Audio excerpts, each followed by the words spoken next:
only about 10% of CEOs trust their bench strength. What that means is that only about 10% of CEOs feel like that if they were to lose a key staff member, if they were to lose a high level, one of their senior leadership team members, that they would be able to look within the organization internally and quickly replace that person.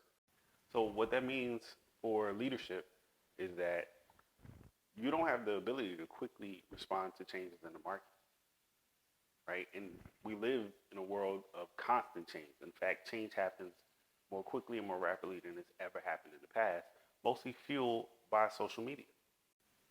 But there's an even bigger problem that comes with a lack of strong bench strength, or at least feeling like you don't have a strong bench strength. And that problem is mutual mistrust, right? So as a leader, you're looked at for what you do, what you say, and what you reward, right? So if you, right, mentally in your own mind, don't trust these people to execute on the strategy, to be able to step up into leadership roles, you have that internal, you have that in your mind. So that's gonna come out. It's gonna come out in the way that you walk, the way that you talk, the way that you act, the way that you respond to things, right? So they'll feel that. And in turn, you'll behave in a way that shows that you don't trust them. And because you don't trust them as a leader, they won't trust you, right? That mutual mistrust is a source of friction in the organization that's going to slow down productivity. It's going to slow down responsiveness. It's going to slow down everything that you want to happen as a CEO. And it's going to keep you chained to your desk as you got to respond to more emails. You got to stay focused on phone calls. You got to be involved with all of these things because you can't trust that these people will do these things on their own. I experienced this myself.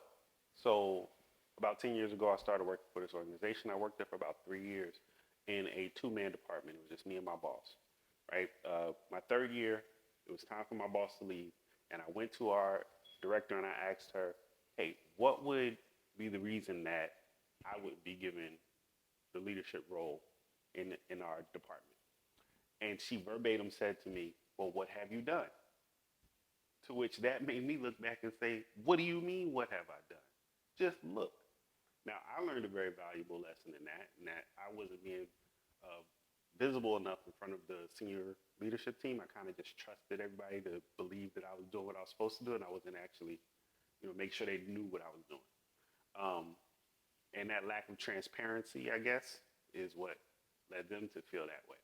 However, on the opposite end, right, when it was time to sit down and reevaluate my position, our executive leadership, our CEO at the time, said, hey, Daquan, I didn't realize that you haven't been operating within your job description for a very long time, which means he was not even paying attention to what I was supposed to be doing. Now, let me tell you how that affected me, right? So for years and years and years, I have been asking to move up, right? So within 6 months, I got hired as a part-time employee as an administrative assistant. Within 6 months, I was made full-time.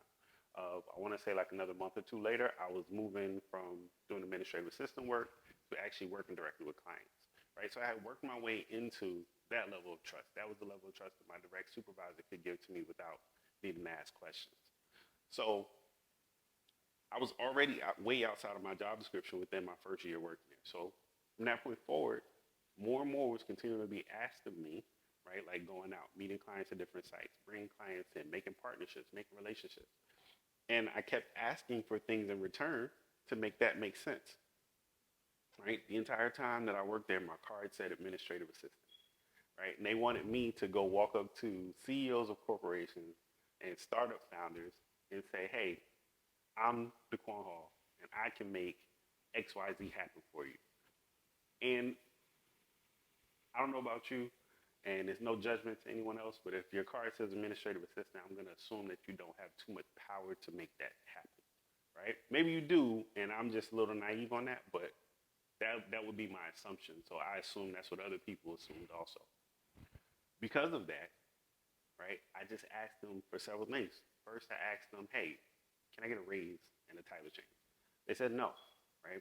Then I threw out the raise part and just said, hey, I'm a hourly employee. Can I be made salary and get a title change? They said no. no, we won't keep your we won't keep your salary exactly the same. We won't pay you the exact same amount. Just make you salary and change your title so that it makes sense. That was a no. Eventually, I gave up the salary thing and said, hey, just change my title so that when I hand people my card, they don't give me that look. They give me like, who the hell are you?